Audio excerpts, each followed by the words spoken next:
نحمده ونصلي على رسوله الكريم اما بعد فاعوذ بالله من الشيطان الرجيم بسم الله الرحمن الرحيم قد سمع الله قول التي تجادلك في زوجها وتشتكي إلى الله والله يسمع تحاوركما إن الله سميع بصير صدق الله العظيم رب اشرح لي صدري ويسر لي امري واحلل عقدة من لساني يفقهوا قولي۔ سورہ مجادلہ 3 رکوعوں پر مشتمل ہے اور اس میں کل 22 آیات ہیں۔ ان 22 آیات میں سے ابتدائی 4 آیات ایک معاشرتی مسئلے سے متعلق ہیں اور بقیہ پوری 18 آیات کا تعلق مسلمانوں کی جماعتی زندگی سے۔ چونکہ عائلی نظام جو ہے وہ در حقیقت اجتماعی زندگی کا نقطہ آغاز ہے، لہٰذا ان صورتوں میں بھی آپ دیکھیں گے کہ مستقل 2 صورتیں بھی مسلمانوں کی عائلی زندگی سے متعلق ہیں، سورہ طلاق اور سورہ تحریم، اور اس سورہ مبارکہ میں بھی عائلی قوانین سے متعلق ایک مسئلہ ہے جو زیر بحث آیا ہے، لیکن وہ اس سورہ مبارکہ کا بہت ہی چھوٹا حصہ ہے۔ اس کا جو اکثر اور اس کا جو جزو اعظم ہے وہ مسلمانوں کی جماعتی زندگی سے متعلق ہے۔ اب جماعتی زندگی کی ایک شکل تو وہ ہوتی ہے آخری، جبکہ کسی منظم معاشرے میں باقاعدہ ایک ریاست کا ظہور ہو جائے، ریاست قائم ہو گئی ہو، تو جسے آج کل ہم کہتے ہیں دستور، اس کا کیا ہوگا، اس کے کیا اصول ہوں گے، ضوابط ہوں گے، یہ اجتماعی زندگی کی بلند ترین سطح ہے کہ اس کے بارے میں اصول طے کیے جائیں۔ اس سے پہلے ایک اجتماعی زندگی ہوتی ہے جماعتی صورت میں، کہ کسی نظریاتی معاشرے کو، کسی نظریاتی ریاست کو وجود میں لانے کے لیے ایک اجتماعی جد و جہد کی ضرورت ہے، اور وہ اجتماعی جد و جہد بغیر جماعتی شکل اختیار کیے ممکن نہیں ہے۔ لہذا اس کے ضمن میں جو اس کا نظم، اس کے قواعد و ضوابط، اس کے آداب، اس کے ضمن میں کیا احتیاطیں ملحوظ رہنی چاہیے، کس کس طرف سے اس میں رکھنے پیدا ہو سکتے ہیں، ان چیزوں کو بھی تفصیل کے ساتھ قرآن مجید میں بیان کیا گیا ہے۔ اب چونکہ سورہ حدید کا جو اہم ترین مضمون تھا، اس کی آیت نمبر 25 جو اس کا کلائمیکس ہے، اس کا نقطہ عروج ہے، لَقَدْ أَرْسَلْنَا رُسُلَنَا بِالْبَيِّنَاتِ وَأَنزَلْنَا مَعَهُمُ الْكِتَابَ وَالْمِيزَانَ لِيَقُومَ النَّاسُ بِالْقِسْطِ وَأَنزَلْنَا الْحَدِيدَ فِيهِ بَأْسٌ شَدِيدٌ وَمَنَافِعُ لِلنَّاسِ وَلِيَعْلَمَ اللَّهُ مَن يَنصُرُهُ وَرُسُلَهُ بِالْغَيْبِ إِنَّ اللَّهَ قَوِيٌّ عَزِيزٌ۔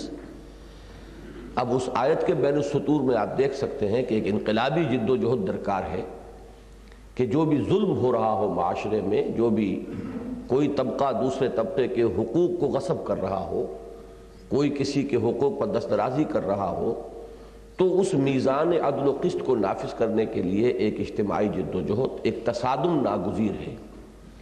اور اس تصادم کی آخری شکل کیا ہے کہ تلوار بھی ہاتھ میں لینی پڑے، اور اس کے بغیر شاید وہ لوگ کہ جو دوسروں سے ان کے جائز حقوق غصب کر کے اور اپنے معاملے جو ہیں ان کے اندر وہ ترجیحات حاصل کیے ہوئے ہوں، تو وہ کبھی اس کے بغیر آسانی سے تیار نہیں ہوتے کہ وہ اپنے ان ترجیحی جو ان کے حقوق ہیں ان سے دستبردار ہو جائیں۔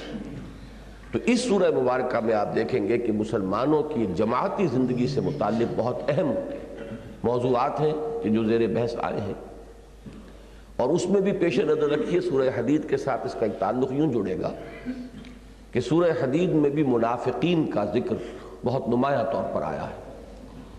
یہ ایک ایلیمنٹ ہوتا ہے کہ جو قانونی اور ظاہری اعتبار سے تو مسلمانوں کی جماعتی زندگی کے اندر ہے، لیکن حقیقت کے اعتبار سے یہ گویا کہ مارے آستین کی حیثیت رکھتا ہے، آستین کے سانپ کی حیثیت ہے اس کی۔ اندر مسلمانوں میں بددلی پیدا کرنا، بے چینی پیدا کرنا، شوشے چھوڑنا، طرح طرح کے جو مسائل ہیں ان کو اٹھا کر لوگوں میں مایوسی پیدا کرنا، یہ کام جو ہے ان کا اندر ہی اندر جاری رہتا ہے۔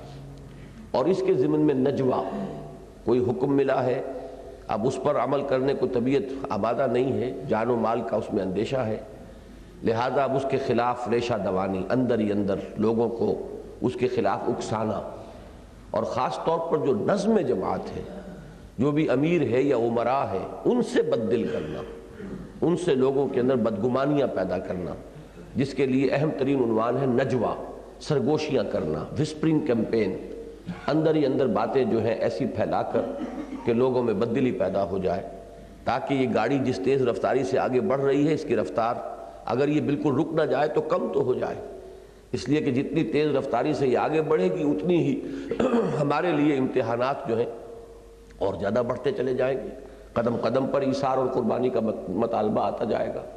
تو یہ ہے اصل میں اس سورہ مبارکہ کا جو اصل مضمون ہے، جو اس کا جزو اعظم ہے، اس کا یہ مرکزی خیال اور وہ سینٹرل آئیڈیا۔ اب چلیے، زیادہ وقت نہیں ہے۔ قد سمع اللہ قول التی تجادلک فی زوجہا، اللہ نے سن لی ہے بات اس خاتون کی جو اے نبی آپ سے بحث کر رہی تھی۔ جدال کہتے ہیں ویسے تو جھگڑے کو، لیکن جدال کا لفظ جو ہے دونوں معنی میں استعمال ہوتا ہے، ایک تو یہ کہ واقعتاً ایک جھگڑنے کا انداز ہو اور اس کے اندر تکرار کا وہ رنگ ہو کہ جو کسی مخالفانہ رنگ کا حامل ہو، اور ایک یہ بھی ہوتا ہے کہ کبھی محبت کے ساتھ بھی اپنی بات منوانے کے لیے آدمی بار بار بات کہتا ہے، جیسے بچہ ضد کرتا ہے اپنی والدہ کے سامنے یا والد کے سامنے، تو یہ انداز، یا والد جو ہے بچے کو جو کسی طریقے سے کسی بات کو قبول نہ کر رہا ہو، بار بار کہہ کر اور اس سے وہ بات منواتا ہے، تو اس معنی میں بھی یہ لفظ استعمال ہوا ہے۔ حضرت ابراہیم علیہ السلام نے اسی طرح اللہ تعالیٰ سے بار بار گزارش کی تھی قوم لوط کے بارے میں کہ ابھی انہیں مہلت دی جائے، ابھی ان کو پر عذاب نہ بھیجا جائے، اس کا قرآن مجید میں ذکر ہے، لیکن یہ کہ یہ دونوں معنی میں لفظ استعمال ہوتا ہے۔ حضرت خولہ ابن ثعلبہ ایک صحابیہ ہیں، ان کے شوہر نے غصے میں آ کر زہار کا معاملہ ہوتا تھا وہاں اس معاشرے کے اندر، کہ اگر کہہ دیا کہ تم میری ماں کی طرح ہو تو اب گویا کہ طلاق مغلظ ہو گئی، اب رجوع کا بھی کوئی سوال نہیں، ہمیشہ کے لیے وہ حرام ہو گئی، وہ عورت، وہ بیوی جو ہے اس شوہر کے اوپر۔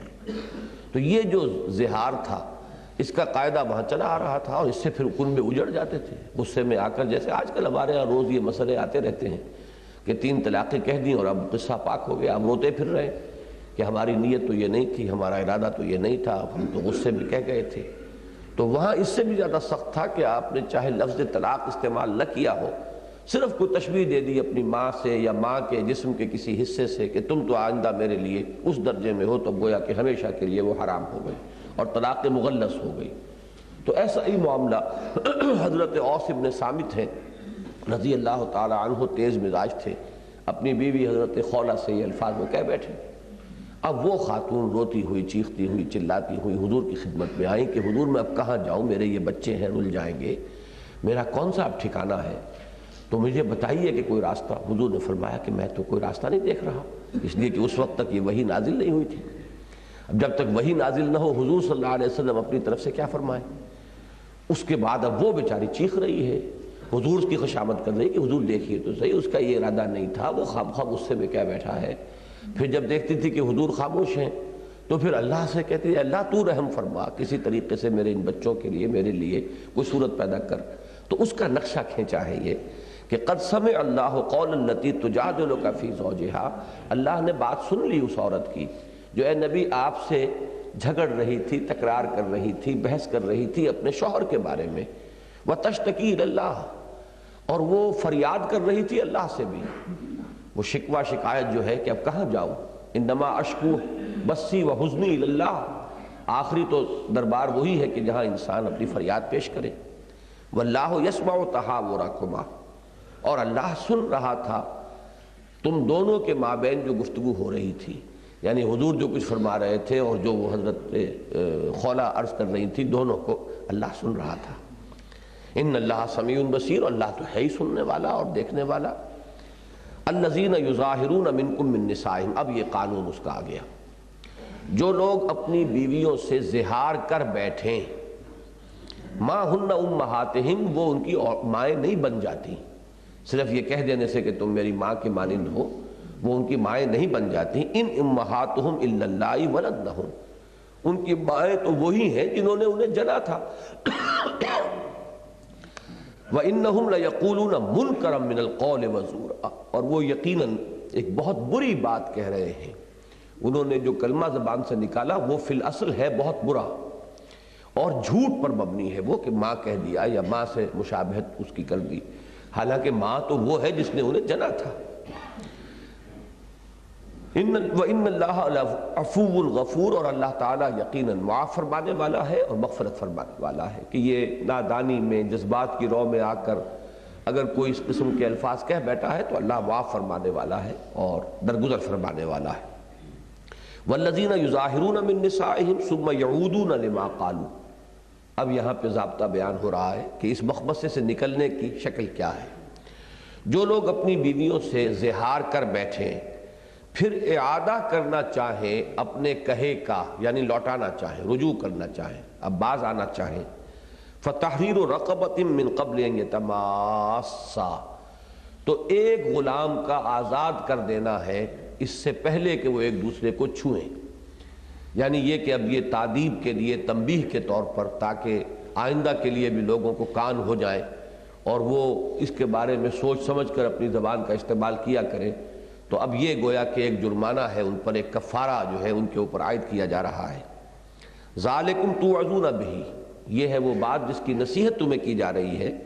واللہ بما تعملون خبیر، اور جو کچھ تم کرتے ہو اللہ اس سے باخبر ہے. فمن لم یجد، جو نہ پائے، اب یہ نہ پانا دونوں شکلوں میں ہو سکتا ہے. ایک تو یہ کہ استطاعت نہیں ہے، اولین شے تو یہی ہے کہ غلام کو آزاد کیا جائے، لیکن یہ کہ استطاعت نہیں ہے، پیسہ نہیں ہے اتنا، یا یہ ہے کہ جیسے آج کل کا زمانہ ہے کہ غلامی کا دور ختم ہو چکا، غلام تو نہیں ہے، لہذا اس کا جو آلٹرنیٹو ہے وہ بھی ساتھ کے ساتھ ہی فراہم کر دیا. فَمَن لَمْ يَجِدْ فَصِيَامُ شَهْرَيْنِ مُتَتَابِعَيْنِ مِن قَبْلِ أَن يَتَمَاسَّا، تو جو نہ پائے تو وہ 2 مہینوں کے متواتر پے بپے روزے رکھے اس سے پہلے کہ وہ آپس میں ایک دوسرے کو چھوئیں. فَمَن لَمْ يَسْتَطِعْ، اور جس کی اس کے اندر استطاعت نہ ہو، جو یہ بھی نہ کر پائے. ایسے واقعات بھی ہوئے ہیں، اور حضور صلی اللہ علیہ وسلم کی حیات طیبہ کے یہ پہلو جو ہیں بڑے لطیف ہیں کہ ایک صاحب سے، ایک صحابی سے، ان سے روزے کی حالت میں ضبط نہیں ہو سکا، وہ اپنی بیوی سے ہم بستری کر بیٹھے.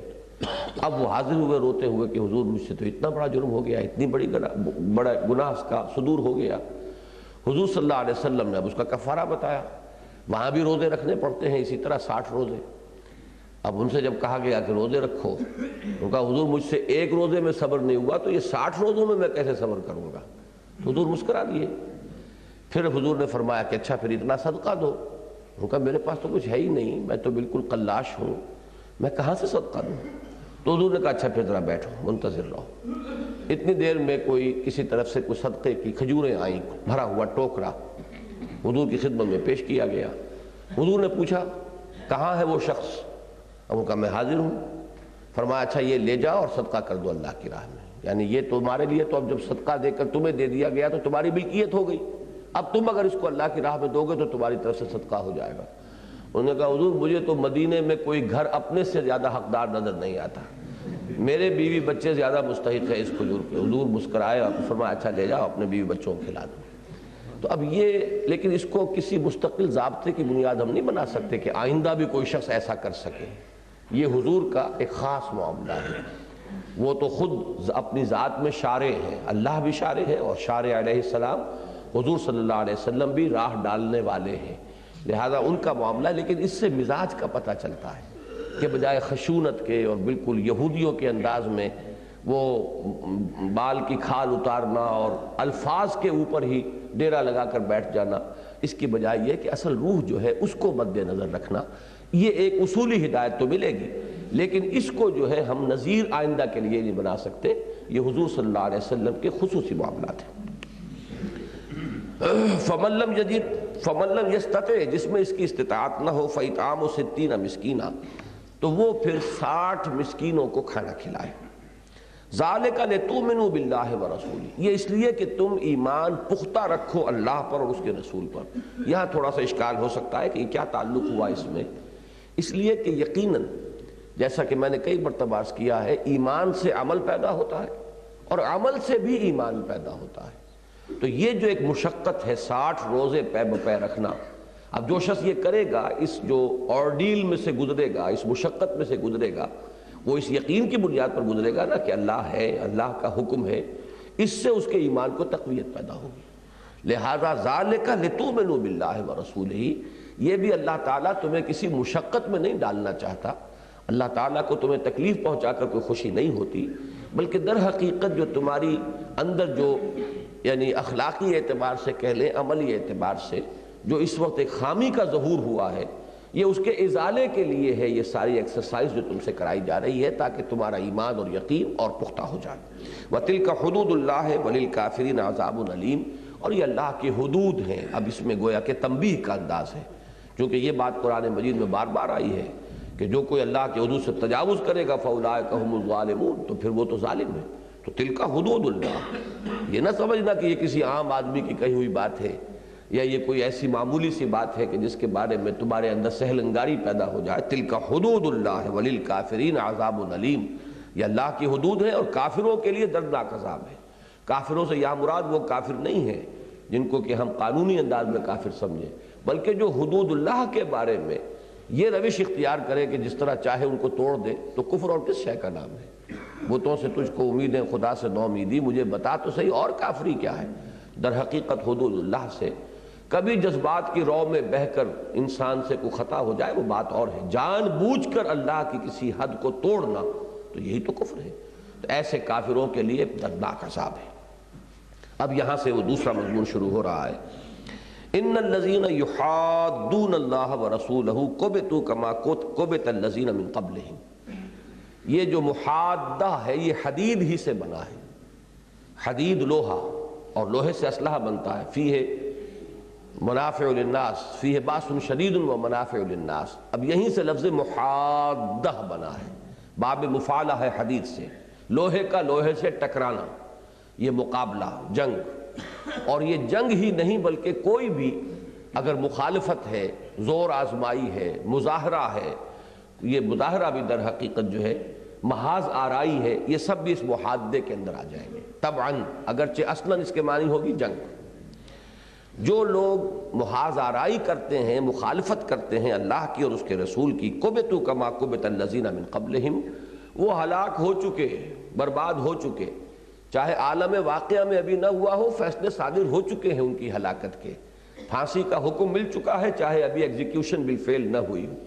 کبتوا کما کبت الذین من قبلہم، وہ بھی اسی طرح خائب و خاسر ہو چکے اور ہلاک ہو چکے جیسے ان سے پہلے کے ان کے جو کردار والے لوگ تھے وہ ہلاک ہو چکے۔ وَقَدْ أَنزَلْنَا آيَاتٍ بَيِّنَاتٍ، اور ہم تو اتار چکے ہیں روشن آیات، وَلِلْكَافِرِينَ عَذَابٌ مُّهِينٌ، اور کافروں کے لیے دردناک عذاب ہے۔ اب یہاں پہ مراد کون ہے وہ جان لیجئے۔ ایک تو یہودی تھے مدینے کے اندر کہ جو نبی اکرم صلی اللہ علیہ وسلم کے کھلا مخالف اور معاند تھے، اور دوسرے یہ جو منافقین تھے، یہ گویا کہ ان کا آلہ کار بنتے تھے کہ یہ مسلمانوں کے اندر سے ان کی جماعتی زندگی کو سیبوٹاج کرنے کے لیے وہ سازشیں کرنا اور بددلیاں پھیلانا اور طرح طرح کی ریومرز کو عام کر دینا، اور کوئی ذرا سی بات کسی مسلمان کی دیکھی تو اس کو بڑھا چڑھا کر بیان کرنا، تاکہ وہ جو ایک قوت ارادی ہے مسلمانوں کی وہ مجروح اور کمزور ہو جائے۔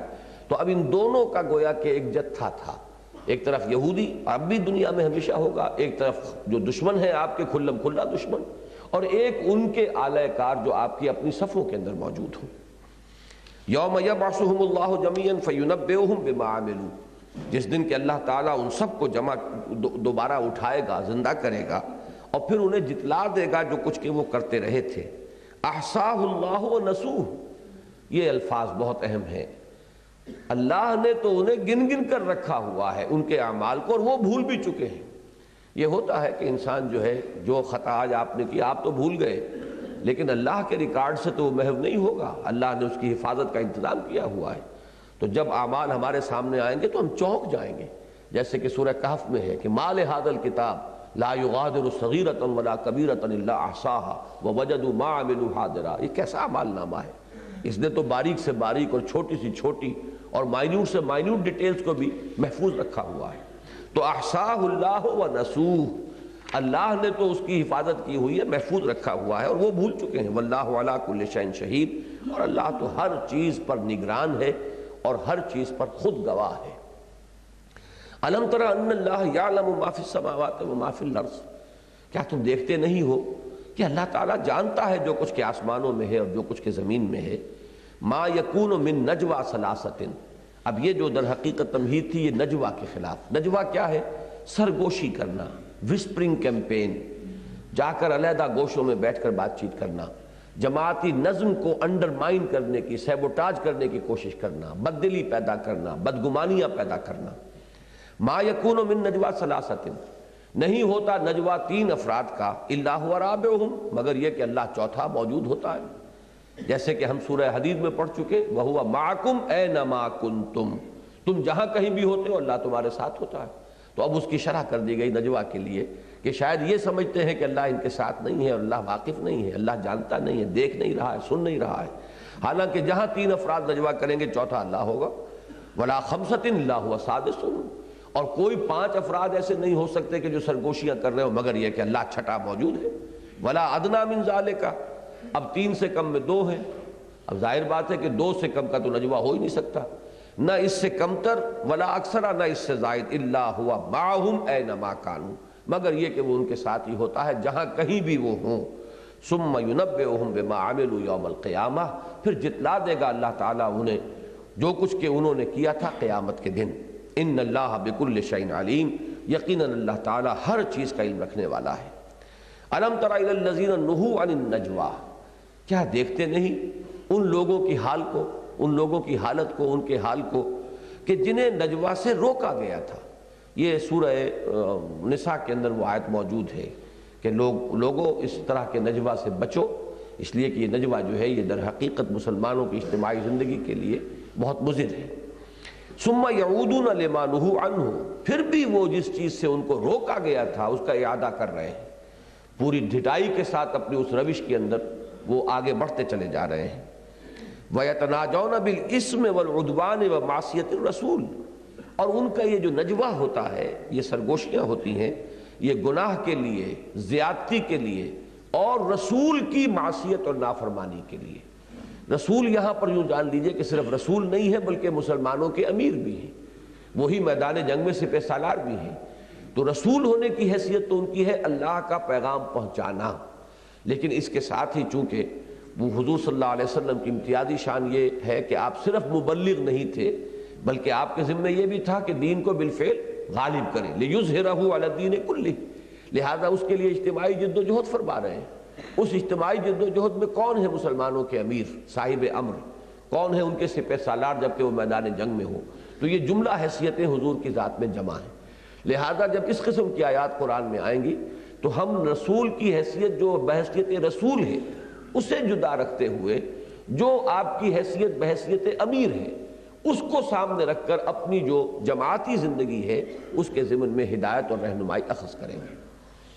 وَإِذَا جَاءُوكَ حَيَّوْكَ بِمَا لَمْ يُحَيِّكَ بِهِ اللَّهُ وَيَقُولُونَ فِي أَنفُسِهِمْ لَوْلَا يُعَذِّبُنَا اللَّهُ بِمَا نَقُولُ، یہ یہودیوں کا طرز عمل ہے کہ جب وہ آتے ہیں اے نبی آپ کے پاس تو آپ کو دعا دیتے ہیں وہ جو آپ کو اللہ نے دعا نہیں دی ہے۔ یہ تحیت کہتے ہیں، اصل میں تو کیا ہے؟ حیاک اللہ، یہ عربوں میں اب بھی ہے، اللہ تمہیں زندہ رکھے۔ یہ دعا جو ہے یہ در حقیقت ملاقات کے وقت ان کی سب سے زیادہ عام دعا ہوتی تھی۔ یہ السلام علیکم، یہ تو اصل میں قرآن نے آ کر اور مسلمانوں نے اسلام نے آ کر سکھایا ہے، ورنہ ان کے ہاں تو یہی تھا۔ جیسے اب بھی ہوتا ہے، لوگ ملتے ہیں تو دعائیں ایک دوسرے کے لیے، خیر سگالی کے جذبات، تو اسی سے لفظ تحیت بن گیا ہے۔ تحیتہم فیہا سلام، تو ان کا تحیت جو ہے اہل جنت کی کیا ہوگی؟ سلام، قیلاً سلاماً سلاما۔ تو وہ جب آتے تھے تو بجائے السلام علیکم کے کہنے کے ذرا سا زبان کو دبایا السلام علیکم، اور سام کے معنی ہوتے موت، تم پر موت واقع ہو۔ تو حضور صلی اللہ علیہ وسلم سے جو دشمنی تھی ان کے دلوں کے اندر، اس کو وہ ان کا جو خبث باطن ہے اس طور سے ظاہر ہوتا تھا۔ اگر کسی نے پکڑا تو کہ بھائی تم اپنے ذرا کان میں میل پڑ گیا ہے تو میل نکلواؤ، ہم نے تو السلام علیکم کہا تھا، اور یہ تمہارے اصل میں تمہارے اپنے دل کا چور ہے کہ تمہیں وہ السلام علیکم معلوم ہوا ہے۔ اس طریقے سے وہ اپنے آپ کو بچاتے تھے اور پھر قسمیں کھا جاتے تھے۔ قسم کھانے کے بعد بہرحال اب کیا کیا جائے، ایک آدمی جو ہے وہ قسم کھا رہا ہے تو شرافت اور مروت کی وجہ سے حضور اور مسلمان جو ہے خاموشی اختیار کر لیتے تھے۔ تو جب وہ آپ کے پاس آتے ہیں تو آپ کو وہ دعا دیتے ہیں وہ جو اللہ نے آپ کو دعا نہیں دی ہے۔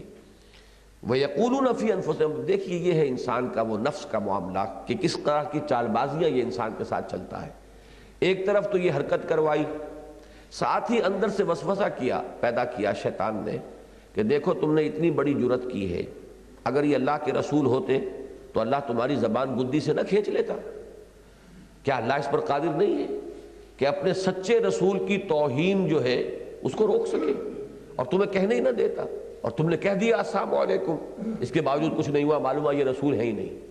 اب یہ ہے دوہری تلوار اس شیطان کی کہ پہلے وہ غلط حرکت کروائی اور اس کے بعد یہ کہ اس سے مزید جو ہے اگر کوئی رمق کہیں تھی بھی کسی منافق کے دل میں، کوئی رمق، تو اس کو بھی وہاں سے اس کے ازالے کا سامان بھی کر دیا۔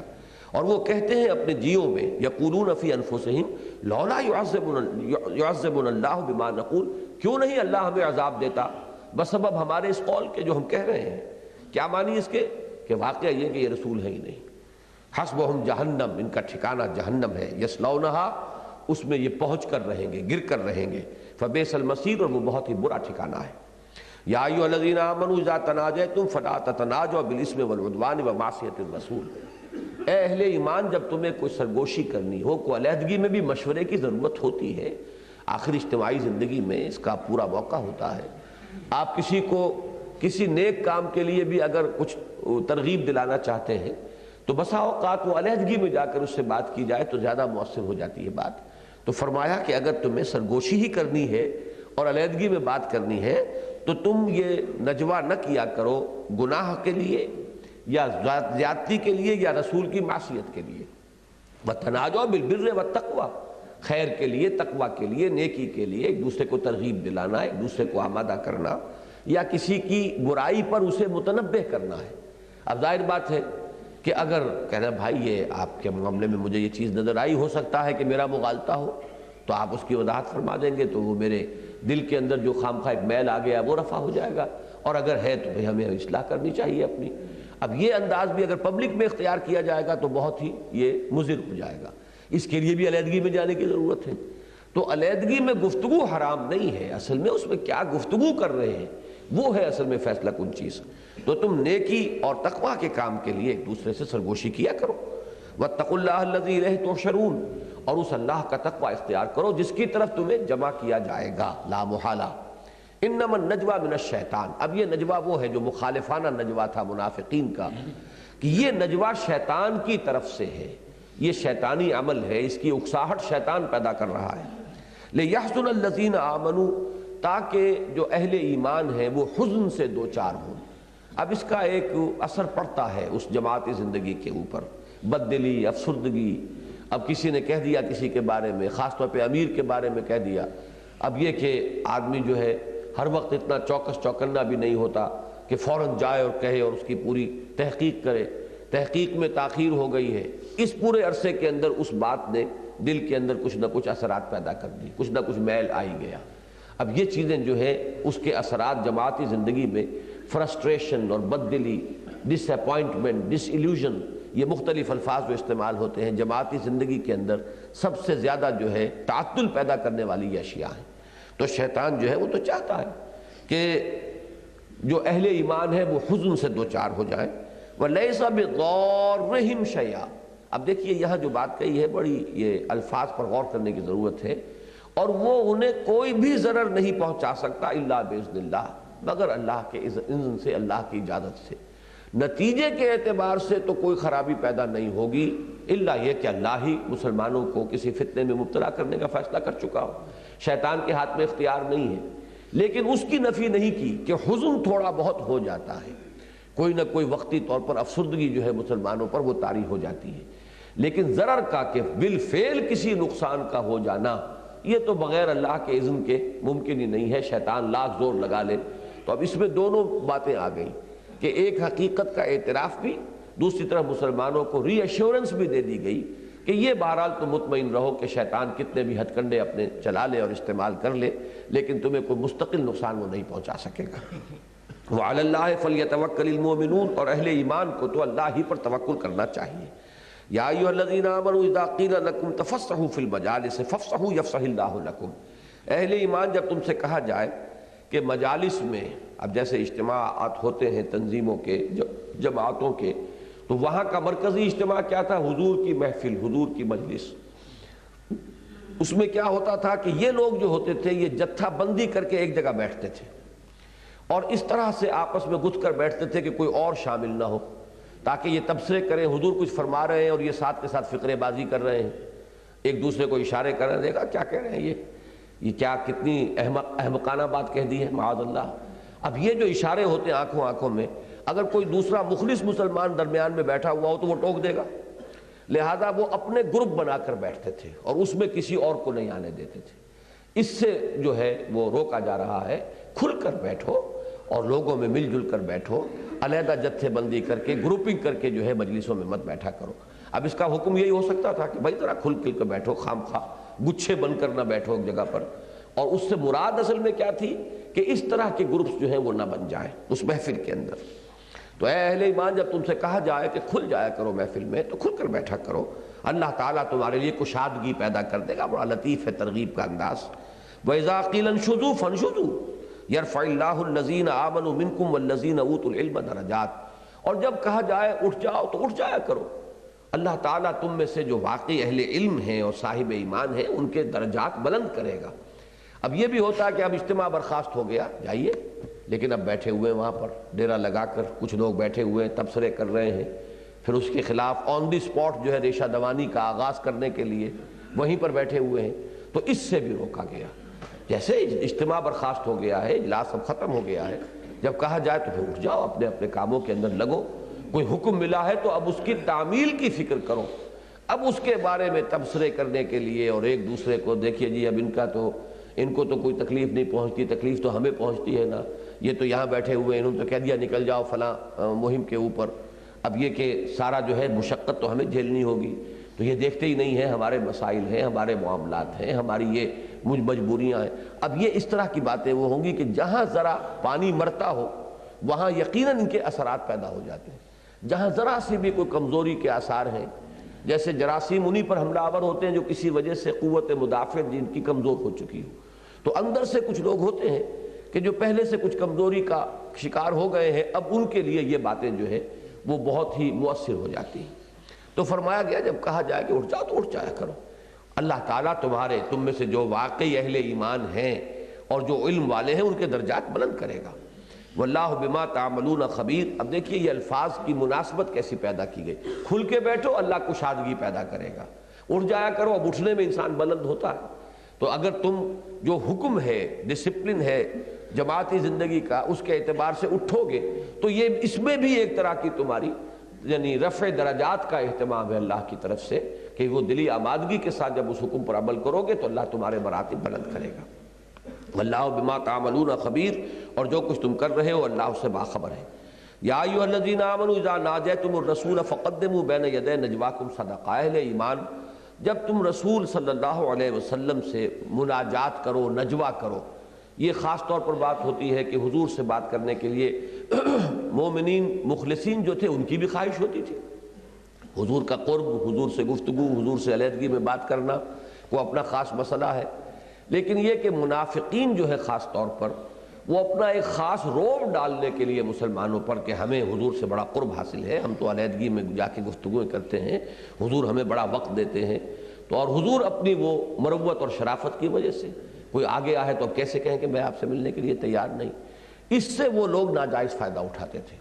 تو یہاں ایک پابندی لگائی گئی ہے، عام جماعتی زندگی میں بھی اس کی ضرورت ہوتی ہے کہ جو لوگ ذمہ دار ہیں، جن کے پاس ذمہ داری کا بوجھ جن کے کندھوں پر ہے، ان کا وقت جو ہے وہ قیمتی ہوتا ہے، اور اس کو ہر شخص جو ہے وہ ہر وقت ملنے کی خواہش کے اندر اور اپنے چھوٹے چھوٹے معاملات ملا کر ان سے بیان کرنے میں اگر استعمال کرنا شروع کر دے تو ضعف جو ہے وہ جماعتی زندگی کو پہنچے گا، کہ کوئی اہم تر کام جو جماعتی زندگی کا تھا وہ رہ جائے گا۔ اور پھر یہ کہ اس میں موقع ملتا ہے دوسروں کو بھی کہ جو خاص طور پر کسی غلط ارادے سے اس طرح کی شرافت اور مروت سے فائدہ اٹھانا چاہیں۔ تو اللہ تعالیٰ نے ایک اہتمام فرمایا کہ حکم دے دیا کہ جب بھی ہمارے رسول سے کسی کو علیحدگی میں کوئی بات کرنی ہو تو پہلے کو صدقہ کریں، اور یہ مال ہی جان تھی ان منافقین کی. اصل میں یہ راستہ ان کے راستے میں یہ روڑا رکھ دیا گیا، بھاری پتھر، کہ حضور سے ملاقات کرنی ہے، علیحدگی میں گفتگو کرنی ہے تو پہلے کچھ اللہ کی راہ میں صدقہ دے کر آؤ. تو وہ تو اس سے بعد آ گئے، اس لیے کہ یہ قیمت اس کی دینے کے لیے وہ تیار نہیں تھے. اس کے بعد چونکہ یہ ایک عارضی طور پر وقتی جو ایک مسئلہ تھا اس کے حل کا حکم تھا، تو جلد ہی اس کی پھر منسوخی کا بھی اعلان ہو گیا. اگرچہ تعین کے ساتھ ہم نہیں کہہ سکتے، لیکن یہ مقام بھی قرآن مجید کا ایسا ہے جس میں ناسخ و منسوخ آیات دونوں ساتھ کی ساتھ موجود ہیں. پہلے صدقے کا حکم آیا کہ اے اہل ایمان، جب تم رسول سے علیحدگی میں کوئی بات کرنا چاہو فقدموا بین یدی نجواکم صدقہ، تو اپنے رسول کے ساتھ علیحدہ گفتگو سے پہلے کچھ تقدیم کرو، یعنی آگے کچھ بھیجو صدقے کے طور پر، اس سے مقدم کر دو صدقے کو، پہلے صدقہ دو. ذالک خیر لکم واطہر، یہ تمہارے لیے بہتر بھی ہے، زیادہ پاکیزگی کا حامل بھی ہے. فإن لم تجدوا فإن اللہ غفور رحیم. اس میں اندیشہ تھا کہ بیچارہ کوئی مسلمان مفلس ہے اور اس کے پاس پیسہ نہیں ہے، وہ صدقہ نہیں کر سکتا. تو یہ نہیں ہے کہ اس میں کوئی ایکسیپشن ہی نہیں ہے، کسی کے پاس نہیں ہے تو ٹھیک ہے، اللہ تعالیٰ غفور اور رحیم ہے. اشفقتم ان تقدموا، یہ ہے اب ناسخ آیت، اس حکم کو منسوخ کرنے والی آیت. پہلی آیت منسوخ ہے، یہ ناسخ ہے. اشفقتم ان تقدموا بین یدی نجواکم صدقات، کیا تم گھبرا گئے، ڈر گئے اس سے کہ تم اپنے حضور صلی اللہ علیہ وسلم سے علیحدگی میں گفتگو کرنے سے پہلے صدقہ دو. فإذ لم تفعلوا، تو جب تم نے یہ نہیں کیا، اور اس میں اشارہ ہے بڑا لطیف منافقین کی طرف ہے کہ وہ در حقیقت انہی کو وارڈ آف کرنا تھا، انہی کو اس سے ہٹانا تھا، اور انہیں جو ہے وہ مال انتہائی محبوب ہے، لہذا ان کے لیے یہ تدبیر جو ہے مؤثر ہو چکی ہے. تو جب تم نے یہ نہیں کیا وَتَابَ اللَّهُ عَلَيْكُمْ، اور اللہ تعالیٰ نے بھی تم پر عنایت اور شفقت کی نظر فرمائی، اور اللہ تعالیٰ اپنی رحم کے ساتھ، رحمت کے ساتھ تمہاری طرف متوجہ ہو گیا. فَأَقِيمُوا الصَّلَاةَ وَآتُوا الزَّكَاةَ وَأَطِيعُوا اللَّهَ وَرَسُولَهُ. اب یہاں گویا کہ یہ محذوف ہے کہ اب وہ حکم جو ہے باقی نہیں رہا، بلکہ اب تمہارے لیے یہی ہے کہ نماز قائم رکھو اور زکوٰۃ ادا کرو اور اللہ اور اس کے رسول کی اطاعت پر کاربند رہو. واللہ خبیر بما تعملون، اور اللہ باخبر ہے اس سے کہ جو کچھ تم کر رہے ہو. اب اذان دے دی جائے. اعوذ باللہ من الشیطان الرجیم، بسم اللہ الرحمن الرحیم. اب تک جو گفتگو ہو رہی تھی اس میں تو ایک گٹھ جوڑ کا تذکرہ تھا کہ جو یہودیوں اور جو منافقین تھے ان کے مابین تھا. اب بقیہ جو حصہ ہے، جو آخری رکوع ہے، اس میں ایکسکلوسیولی بالکل علیحدگی کے ساتھ اور خاص طور پر منافقین کا ذکر ہے، جو قانوناً تو مسلمان تھے، مسلمانوں کی جماعت میں شریک تھے، لیکن یہ کہ ان کا کردار جو ہے وہ منفی کردار تھا. الم تر الی الذین تولوا قوما غضب اللہ علیہم، کیا تم نے دیکھا نہیں ان لوگوں کو جو ان سے دوستی رکھتے ہیں جن پر اللہ کا غضب ہوا ہے. مغضوب علیہم کون ہیں؟ یہود. غیر المغضوب علیہم ولا الضالین، سورہ فاتحہ میں جو الفاظ ہیں آخری اس کے، اس پہ تقریباً اجماع ہے کہ مغضوب علیہم کی سب سے بڑی مثال جو ہے وہ یہود ہیں، اور ضالین کی سب سے بڑی مثال نصارہ ہے. جن پر اللہ کا غضب ہوا ہے ان سے دوستی کیے ہوئے ہیں. ما ہم منکم ولا منہم، وہ نہ تم میں سے ہے نہ ان سے ہے. یعنی نفاق کا اصل سبب کیا ہے؟ اپنی جان پیاری ہے، اپنا مال پیارا ہے، دنیا سے محبت ہے. ایسا شخص کسی کا بھی نہیں ہوتا، چاہے وہ سب کا بن رہا ہو، حقیقت میں کسی کا بھی نہیں. لا الہ ہؤلاء ولا الہ ہؤلاء، وہ نہ ادھر کے ہیں نہ ادھر کے ہیں، نہ ان کے ساتھ ہیں نہ ان کے ساتھ ہیں، بلکہ مذبذبین بین ذالک، اس لیے کہ ان کی جو نکیل ہے وہ تو اپنے مفادات کے ہاتھ میں ہے. تو مفاد جدھر ہوگا ادھر جائیں گے. وہ جس کو کہتے ہیں کہ وہ بینگن کے غلام تو نہیں ہیں، وہ تو شاہ کے غلام ہیں. تو ان کا شاہ کون ہے؟ ان کی اپنی خواہشات اور دنیا کی محبت، اور یہ چیزیں ہیں کہ جو جدھر نظر آئے گی ادھر چلے جائیں گے. ما ہم منکم ولا منہم، نہ وہ تم میں سے ہیں مسلمانوں اور نہ وہ ان میں سے ہیں. وَيَحْلِفُونَ عَلَى الْكَذِبِ وَهُمْ يَعْلَمُونَ، اور وہ جھوٹ پر حلف تک اٹھا جاتے ہیں. انہیں اس میں بھی کوئی باک نہیں ہے، جانتے بوجھتے. ایک تو بغالتے میں آدمی کسی چیز کو صحیح سمجھ رہا ہے، حقیقت میں صحیح نہیں ہے تو وہ قسم بھی کھا بیٹھا، لیکن جانتے بوجھتے ہوئے وہ قسمیں کھاتے ہیں جھوٹی. یہ اب سورہ منافقون بھی آگے آئے گی، اس میں سب سے بڑی علامت ہی ان کی یہ آئی ہے. آگے بھی الفاظ آئیں گے کہ انہوں نے اپنی قسموں کو اپنے لیے ڈھال بنا لیا ہے. اعد اللہ لہم عذابا شدیدا، اللہ نے ان کے لیے تیار کیا ہوا ہے بہت بڑا عذاب، بہت سخت عذاب. انہم ساء ما کانوا یعملون، یقیناً بہت برا ہے طرز عمل جو انہوں نے اختیار کیا ہے، بہت برے ہیں وہ کام جو وہ کر رہے ہیں۔ اتخذوا ایمانہم جنۃ، انہوں نے اپنی قسموں کو اپنے لیے ڈھال بنا لیا ہے۔ یعنی جب گرفت ہوتی ہے، باز پرس ہوتی ہے، ایکسپلینیشن کال ہوتی ہے، تو جھوٹ بولتے ہیں، اور جھوٹ کے اوپر مزید جو ہے، جیسے دروازہ بند کر کے تالا لگا دیا جائے تو پہلے جھوٹ بولا، جھوٹ پر قسم بھی کھا لی، حلف بھی اٹھا لیا۔ تو اب ظاہر بات ہے کہ کسی شریف انسان کے لیے اس کے بعد مزید کچھ کہنا جو ہے اس کی گنجائش نہیں رہتی۔ فصدوا عن سبیل اللہ، تو وہ رک گئے ہیں اللہ کے راستے سے۔ صد یصدو فعل لازم بھی ہے، فعل متعدی بھی ہے، رکنا بھی اور روکنا بھی، اور یہ دونوں الفاظ یہاں پر دونوں مفہوم مراد ہیں۔ خود بھی اللہ کے راستے سے رکے، دوسروں کو بھی روکنے کی کوشش کر رہے ہیں۔ فلہم عذاب مہین، تو ان کے لیے بہت اہانت آمیز عذاب ہے، اہانت، توہین کرنے والا، رسوا کن عذاب۔ لن تغنی عنہم اموالہم ولا اولادہم من اللہ شیئا، نہیں بچا سکیں گے انہیں نہ ان کے مال نہ ان کی اولادیں اللہ سے کچھ بھی۔ یعنی جب اللہ کی طرف سے پکڑ ہوگی، ابھی دنیا میں تو قسمیں کھا کے چھوٹ جاتے ہیں، لیکن اللہ کی پکڑ سے انہیں کوئی چیز نہیں بچا سکے گی، نہ ان کے مال کام آئیں گے، نہ ان کے جو اولاد ہے وہ ان کو وہاں پر ڈھال بن کر بچا سکے گی عذاب خداوندی سے۔ اولئک اصحاب النار ہم فیہا خالدون، یہ آگ والے ہیں اور اس میں ہمیشہ ہمیش رہیں گے۔ یوم یبعثہم اللہ جمیعا، اب یہ ایک بہت لطیف بات ہے جو آ رہی ہے کہ جو کسی چیز کا عادی ہو گیا ہو تو وہ تو ہر وقت وہ بات غیر اختیاری غیر ارادی طور پر بھی اس سے صادر ہو جاتی ہے۔ تو فرمایا جس دن کہ اللہ تعالیٰ انہیں سب کو جمع کرے گا اور کھڑا کرے گا اور اٹھا دے گا بعث بعد الموت کے بعد ان سب کو، فَيَحْلِفُونَ لَهُ كَمَا يَحْلِفُونَ لَكُمْ، تو وہ اللہ کے سامنے بھی جھوٹی قسم کھائیں گے جیسے کہ تمہارے سامنے کھاتے ہیں، اس لیے کہ عادت جو پڑ گئی، انہیں یہ احساس نہیں ہوگا کہ اب ہم کہاں کھڑے ہیں۔ جیسے محمد الرسول اللہ صلی اللہ علیہ وسلم کی باز پرس سے جھوٹی قسمیں کھا کھا کر بچتے رہے، تو اب ان کی یہ عادت اتنی پختہ ہو چکی ہے کہ یحلفون لہو کما یحلفون لکم، تو اس دن یہ اللہ سے بھی، اللہ کے سامنے بھی جھوٹی قسمیں کھائیں گے جیسے کہ یہ تمہارے سامنے کھاتے ہیں۔ وَيَحْسَبُونَ أَنَّهُمْ عَلَىٰ شَيْءٍ، اور سمجھیں گے کہ ان کا کوئی موقف ہے، کسی جگہ کھڑے ہونے کا کوئی ٹھکانہ ہے ان کا۔ أَلَا إِنَّهُمْ هُمُ الْكَاذِبُونَ، آگاہ ہو جاؤ کہ وہ جھوٹے ہیں، ان کے لیے کوئی موقف نہیں۔ لا مقام لکم، کوئی تمہارے لیے اب یہاں پر مقام نہیں ہے، کہیں کھڑے ہونے کی گنجائش نہیں ہے۔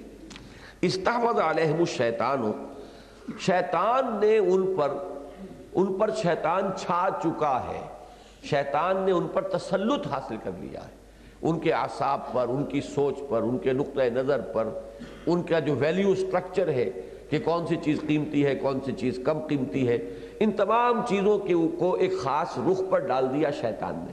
تو استحوذ علیہم الشیطان فانساہم ذکر اللہ، شیطان نے ان کے اوپر جو ہے وہ اس طرح چھا گیا ہے اور تسلط اس نے حاصل کر لیا ہے کہ اللہ کی یاد سے انہیں غافل کر دیا ہے۔ اب یہاں پر وہ لفظ ذہن میں لے آئیے، الم یأن للذین آمنوا ان تخشع قلوبہم لذکر اللہ وما نزل من الحق، اور یہی سورہ منافقون میں آپ دیکھیں گے کہ نفاق سے بچنے کی شکل کیا ہے؟ اللہ کا ذکر۔ اہل ایمان تمہیں غافل نہ کر پائیں کوئی بھی دنیاوی مصروفیات، لا تلہکم اموالکم ولا اولادکم عن ذکر اللہ ومن یفعل ذلک فاولئک هم الخاسرون، اللہ یاد رہے، دل میں استحضار ہو، تو پھر شیطان کو جو ہے آپ کے اوپر حملہ کرنے کا موقع نہیں ملتا۔ لیکن یہ کہ اگر ذکر سے یہ قلب خالی ہو جائے، لیکن ذکر کا مطلب کیا ہے؟ استحضار اللہ فی القلب، یہ نہیں کہ زبان تو چل رہی ہے لیکن دل میں کچھ اور ہی خیالات آ رہے ہیں، چکی وہاں کوئی اور ہی چل رہی ہے، تو یہ ذکر نہیں ہے، یہ بظاہر ذکر ہے، حقیقتاً ذکر نہیں۔ وہ ذکر اصل میں وہی ہے کہ جس سے کہ واقعتاً دل میں بھی استحضار ہو گیا ہو اللہ کا، تو وہ ہے کہ جب دل میں اللہ ہوگا تو شیطان نہیں گھس سکتا، اس کا یہاں پر کوئی وار کارگر نہیں ہو سکتا۔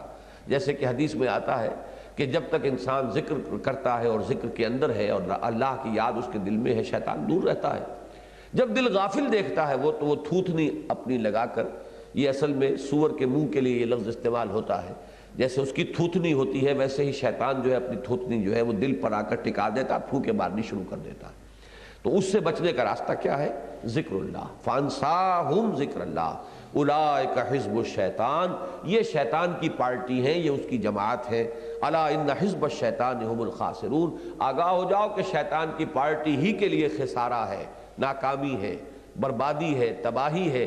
اگرچہ یہ کہ اس وقت انہیں یہ نظر آ رہا ہے کہ ہمارے ہتھ کنڈے جو ہے کامیاب ہو رہے ہیں، ہم بچ گئے، ہم جھوٹ بول کر بچ آئے، ہماری کوئی سرزنش نہیں ہوئی، ہم نے قسم کھا لی، لیکن یہ کہ یہ چیزیں جو اس وقت انہیں اپنی کامیابیاں نظر آ رہی ہیں، حقیقت میں یہی ان کی تباہی اور بربادی کا اصل سامان ہے۔ اب یہ جو حزب الشیطان کا لفظ آیا ہے تو یہ صورت اس اعتبار سے قرآن مجید میں منفرد ہے۔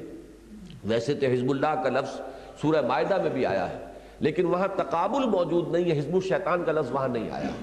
یہ مقام اس اعتبار سے بہت اہم ہے، حزب اللہ، حزب الشیطان، ان دونوں کا جس کو سائملٹینیس کنٹراسٹ کہتے ہیں، فوری تقابل، دونوں کو آمنے سامنے لا کر ان کے فرق اور تفاوت کو واضح کر دیا جائے۔ تو یہاں اولئک حزب الشیطان الا ان حزب الشیطان هم الخاسرون۔ اب آ رہا ہے حزب اللہ کون ہے، اللہ کی پارٹی کون سی ہے۔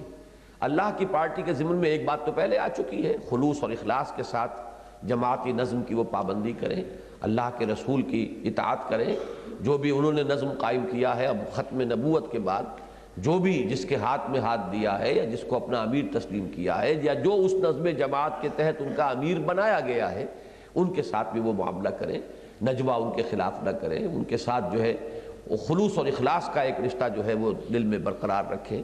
دوسری بات اہم ترین جو ہے اب آ رہی ہے کہ ان کی دلی محبتیں جو ہے وہ اپنے مقصد کے تابع ہو گئی ہیں۔ دلی محبت جو ہے یا تو ہوتی ہے طبعی طور پر والدین کو اولاد سے محبت ہے، اولاد کو بھی کچھ محبت والدین سے ہوتی ہے یا حمیت ہوتی ہے ان کی، اسی طریقے سے بیوی کو شوہر سے ہے، شوہر کو بیوی سے، یہ طبعی محبتیں ہیں، وطن سے ہے، قوم سے ہے، قبیلے سے، طبعی محبتیں ہیں، یہ ان کی نفی کبھی بھی اسلام نے نہیں کی، بلکہ یہ کہ ان کو ایک حد میں رکھنا ہے۔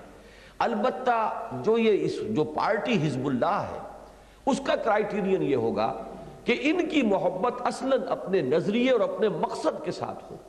جب مقصد اور نظریے کے ساتھ اور اپنے اس کام کے ساتھ جو بھی نصب العین زندگی کے لیے اختیار کیا ہے اس کے ساتھ اصل محبت ہوگی، تو اب محبت میں یہ ترجیح ہو جائے گی کہ جو ان کے ہم مقصد ساتھی ہیں اصل محبت ان سے ہوگی، جو ان کے ہم سفر ہیں، جو اس کام میں ان کے ساتھ شریک ہیں، جس کے لیے کہ کمیونسٹ لٹریچر میں کامریڈ کا لفظ استعمال ہوتا ہے کہ ساری محبتیں طبعی جو ہے پیچھے چلی جائیں، نیچے چلی جائیں اور یہ محبت فائق ہو جائے۔ اگر اس کے برعکس معاملہ ہو تو پھر وہ حزب اللہ نہیں ہے۔ اگر طبعی محبتیں جو ہیں وہ غالب ہیں اس دوسری محبت پر جو نظری اور مقصدی محبت ہے، تو پھر وہ حزب اللہ کو کوالیفائی نہیں کر سکیں گے کہ وہ انہیں حزب اللہ قرار دیا جائے۔ یہ بندھن بہت ضروری ہے۔ اب یہ ہے بات جو یہاں آ رہی ہے، ان الذین یحادون اللہ ورسولہ اولئک فی الاذلین، یقیناً وہ لوگ کہ جو مخالفت میں کمر کس چکے ہیں اور مظاہرہ کر رہے ہیں، آپس میں گٹھ جوڑ کر چکے ہیں اللہ کے اور اس کے رسول کے خلاف، وہی ہے جو سب سے زیادہ ذلیل ہو کر رہیں گے، آخر کار خائب و خاسر وہی ہوں گے۔ کتب اللہ لاغلبن انا ورسلی، اللہ نے تو یہ لکھ دیا ہے، طے کر دیا ہے، یہ بات اس کے نزدیک فیصل شدہ ہے کہ بالآخر تو میں اور میرے رسول ہی غالب آ کر رہیں گے۔ یہ خاص قرآن مجید کی حکمت کا ایک اہم موضوع ہے کہ رسول کبھی مغلوب نہیں ہو سکتا۔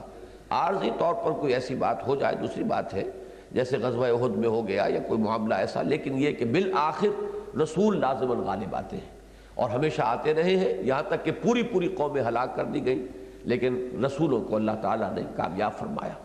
نبیوں کے ساتھ یہ ضمانت نہیں ہے، نبی وہ شہید بھی کر دیے گئے، حضرت یحییٰ علیہ السلام نبی تھے، حضرت عیسیٰ رسول تھے، حضرت عیسیٰ کو تو اللہ نے ایسے بچایا ہے کہ فرشتے انہیں لے گئے اٹھا کر، لیکن یہ ہے کہ حضرت یحییٰ ان کو باقاعدہ شہید کر دیا گیا اور اس کے راستے میں کوئی معجزانہ رکاوٹ نہیں آئی۔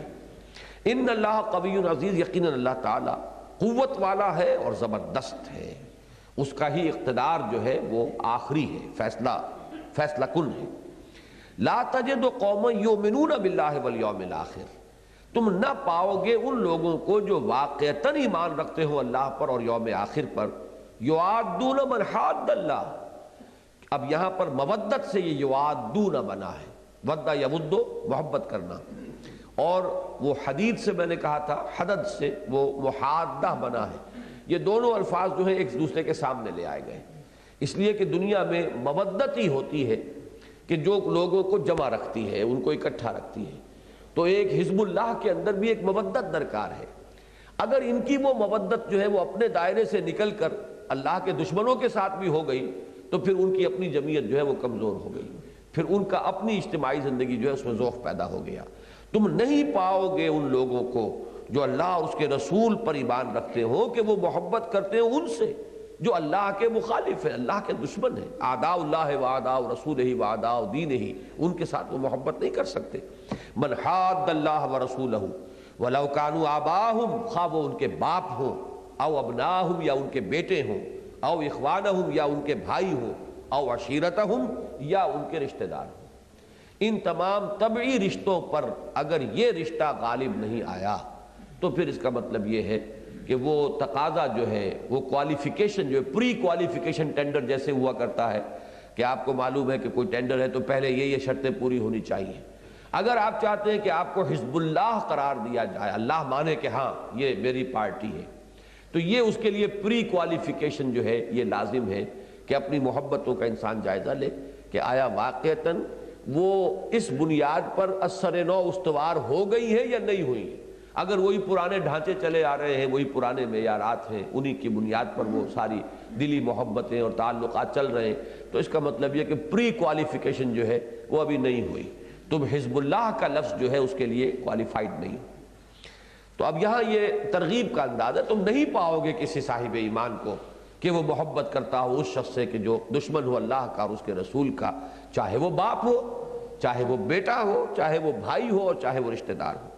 اولئک کتب فی قلوبہم الایمان وایدہم بروح منہ، یہاں یہ منفی انداز میں بات آئی ہے، اور مثبت انداز میں کہ تمہارا دوست انما ولیکم اللہ ورسولہ والذین آمنوا الذین، وہ جو آیت آئی ہے سورہ مائدہ میں ہمارے منتخب نصاب نمبر 2 میں شامل ہے کہ مسلمانوں جان لو تمہارا ولی، تمہارا محبت جو ہے سب سے زیادہ تو ہونی چاہیے اللہ سے، نمبر 1، نمبر 2 اللہ کے رسول صلی اللہ علیہ وسلم، نمبر 3 اہل ایمان، اس کے بعد جو محبتیں ہوں گی۔ اگر یہ ترتیب نہیں رہتی ہے تو پھر یہ ہے کہ وہ، جیسا کہ میں پھر دہرا رہا ہوں الفاظ، کہ گویا کہ پہلی شرط ہی تم نے پوری نہیں کی ہے ابھی حزب اللہ میں شمولیت کی۔ اولئک کتب فی قلوبہم الایمان وایدہم بروح منہ، یہ ہے وہ لوگ کہ جن کے دلوں میں اللہ نے ایمان لکھ دیا ہے۔ یہ بڑا لطیف پیرایا ہے، لکھ دینا، طے کر دینا، کوئی چیز طے ہو جائے لکھی گئی، تو ان کے دلوں میں تو اللہ نے ایمان اتنا راسخ کر دیا ہے کہ اب گویا کہ کوئی شے لکھ دی اللہ نے تو اب اس کو کون مٹائے گا؟ اللہ کے لکھے کو کوئی مٹا نہیں سکتا۔ اس شرط کو پورا کر دو تو گویا کہ پھر اللہ تعالیٰ کی طرف سے یہ ایمان جو ہے تمہارے دلوں کے اندر اس طرح لکھ دیا جائے گا۔ کتب فی قلوبہم الایمان وایدہم بروح منہ، اور اللہ ان کی تائید فرماتا ہے اپنی طرف سے خاص روح کے ذریعے سے۔ اب یہاں پر یہ بھی ہو سکتا ہے کہ مراد روح القدس ہوں، حضرت جبرائیل ہوں، اور ان کے ذریعے سے اللہ تعالیٰ تثبیت عطا فرماتا ہو۔ اور یہ روح کا لفظ جو ہے روح و ریحان، یہ اصل میں مادہ ایک، یہ ریح روح، چونکہ واو اور یہ جو ہے یہ تو انٹر کنورٹیبل ہیں، حروف علت ہے، تو لطیف شے، ہوا جو نظر نہیں آتی، محسوس تو ہوتی ہے لیکن نظر نہیں آتی، ایسے یوں سمجھئے کہ انویزیبل چینلز ہیں جن کے ذریعے سے اللہ تعالیٰ تائید پہنچاتا ہے۔ ایک تو ویزیبل چینلز ہے، اللہ نے مدد کی، اللہ تعالیٰ نے حضور کی مدد فرمائی اہل ایمان کے ذریعے سے، بہترین ساتھی عطا فرما دیے، یہ بھی تو حضور کی مدد ہو گئی اللہ کی طرف سے کہ ابو بکر اور عمر اور عثمان اور علی اور حمزہ اور سعد بن ابی وقاص ایسے ساتھی دے دیے، تو یہ بھی اللہ کی تائید ہے، اہل ایمان کے ذریعے سے اے نبی ہم نے تمہاری تائید فرمائی۔ تو ایک تو ویزیبل چیزیں ہوتی ہیں جن سے کہ تائید ہوتی ہے، ایک انویزیبل چینلز ہیں جو نظر نہیں آتے، وہ ہے کہ جس سے اللہ تعالیٰ نے ان کو تقویت دی ہے۔ وَأَيَّدَهُمْ بِرُوحٍ مِّنْهُ وَيُدْخِلُهُم جَنَّاتٍ تَجْرِي مِن تَحْتِهَا الْأَنْهَارُ، یہ تو دنیا میں ہو چکا، باقی آخرت میں کیا ہوگا؟ انہیں داخل کرے گا ان باغات میں جن کے نیچے ندیاں بہتی ہوں گی، خالدین فیہا، وہ اس میں ہمیشہ ہمیشہ رہیں گے، رضی اللہ عنہم ورضوا عنہ۔ یہ اب آخری مقام ہے کسی بندے کے لیے، جب یہ نوید آ جاتی ہے تو اس سے آگے کی اب کون سی بات رہ گئی؟ وہ اللہ سے راضی ہو گئے، اللہ ان سے راضی ہو گیا۔ یہ باہمی رضامندی جو ہے، باہمی رضا، یہ ہے در حقیقت آخری مقام۔ ہمارا رسم العین کیا ہے؟ رضائے الہی کا حصول، ہم اللہ کی رضا حاصل کر لیں، اللہ ہم سے راضی ہو جائے، ہم اس سے راضی ہو جائیں۔ یہ راضی برضا دنیا میں بھی ہے، اللہ کے فیصلے پر انسان مطمئن رہے، رضا بالقضاء۔ اس پرچے میں جو خط آیا ہے مولانا ابو الحسن الندوی مدظلہ کا، اس میں یہ لفظ 2 مرتبہ استعمال ہوا، رضا بالقضاء، راضی برضائے رب رہنا یا اللہ کا جو فیصلہ ہے اس پر راضی رہنا۔ یہ چیز در حقیقت ایمان کے اہم ثمرات میں سے ہے، جیسے سورہ تغابن میں یہ بات آ بھی جائے گی اس سلسلے میں، لیکن یہ کہ انسان راضی رہے اللہ سے اس دنیا میں بھی، اور آخرت میں تو اللہ تعالیٰ راضی کر ہی دے گا۔ وَرَضُوا عَنْهُ أُولَٰئِكَ حِزْبُ اللَّهِ، یہ ہے اللہ کی پارٹی، یہ ہے شرائط جو پوری ہوں گی تو وہ حزب اللہ قرار پائیں گے۔ أَلَا إِنَّ حِزْبَ اللَّهِ هُمُ الْمُفْلِحُونَ، آگاہ ہو جاؤ کہ آخری کامیابی اور آخری منزل مراد تک پہنچنا تو صرف اللہ کی پارٹی ہی کو نصیب ہوگا، وہی ہوں گے کہ جو فلاح سے ہمکنار ہوں گے۔ اللہم ربنا اجعلنا منہم، اے اللہ ہمیں ان لوگوں میں شامل فرما دے۔ بارک اللہ لی ولکم فی القرآن العظیم ونفعنی وإیاکم بالآیات والذکر الحکیم۔